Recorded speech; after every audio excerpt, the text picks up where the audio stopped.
xarunta caafimaad ee Burco Medical Center ayaa maanta waxa ay deeq raashin ay gaarsiisay dad danyar oo ku dhaqan deegaamo ka tirsan gobolka Saraar. Deeqda raashinka uu hormuudka ah Dr. Axmed Xaaji Xasan Cawad oo ah maamulaha xaruntaasi caafimaad ee Burco Medical Center ayaa waxa looga qaybiyay deegaamo ay ka mid yihiin magaalooyinka Samakaab, Gumburcar iyo deegaamo kale kuwaas oo loo qaybiyay dad danyar oo deegaamadaasi ku dhaqan. Dr. Axmed Xaaji Xasan Cawad oo isagu ka warramayay isla markaasina ka warbixinayay deeqda raashinka ee uu maanta ka qaybiyay deegaamada Samakaab iyo Gumburcar ayaa waxa uu tilmaamay in deeqda raashinka ay ku timi codsi ka yimid dadka deegaanka kuwaas oo sheegay in loo keeno raashin deeqa maadaama deegaamadaasi ay ku dhaqan yihiin arday wax ka barata dugsiyada hoose ee ku yaala magaalada Balli Samakaab kaasi oo dadkii deegaankaasi deganaa ay magaaladaasi uga guureen abaarta ka jirta deegaankaasi. Waxaana uu tilmaamay in deeqda raashinka ay u qaybinayaan ardayda wax ka barata dugsiga hoose ee magaalada Balli Samakaab iyo qoysaskooda kuwaasi oo tilmaamay inay ugu talagaleen inay quutaan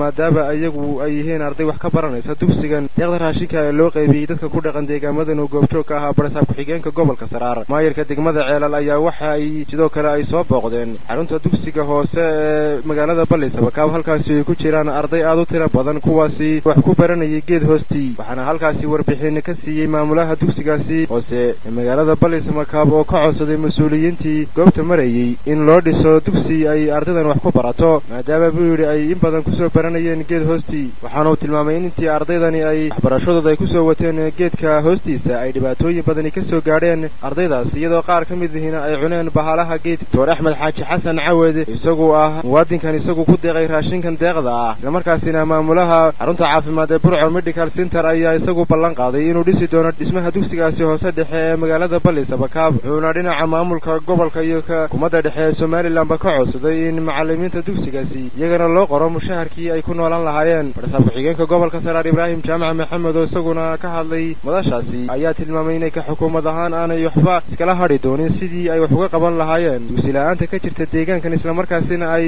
wixii karaankooda ay ku tari doonaan sidii dugsi lagu samayn lahaa magaalada Balli Samakaab isla markaasina macallimiinta wax ka dhigta dugsigan ay u heli lahaayeen mushahar. Sidoo kale mas'uuliyiintan uu ka mid yahay barsaab ku-xigeenka gobolka Saraar Ibraahim Jaamac Maxamed iyo wafdigan kale ee wehelinayay waxay kormeer ku soo mareen deegaamo badan oo ka tirsan gobolka Saraar kuwaas ay ka mid yihiin magaalooyinka Caatiye Cabdi idoo ugu dambeyntiina gaadhay xarunta degmada Ceelal halkaas oo ah magaalada dhinaca waqooyi ugu xigta deegaamada gobolka Saraar. Waxaana barsaab ku-xigeenka iyo mas'uuliyiinta wehelinaysay ay meel fagaara kala hadleen dadweynaha degmada Ceelal iyadoo halkaasina maayirka degmada Ceelal Salebaan Xasan Seef uu warbixin ka siiyay mas'uuliyiintan xaaladda guud ee degmada Ceelal. Waxaana uu ka warramay in haatan dadka ku dhaqan degmada Ceelal baahiyaha ugu waaweyn ee haatan ay doonayaan in loo qabto ay ka mid tahay sidii lagu dhammaystiri lahaa wadada weyn ee isku xidha degmada Ceelal iyo deegaamada gubanka taasoo uu sheegay inay dhawaan si iska wax u qabsaa u bilaabeen balse haatan ay tahay mid qabyo ah. Dr. Axmed Xaaji Xasan Cawad oo isaguna ah muwaadinka raashinka u qaybiyay. Dr. Axmed Xaaji Xasan Cawad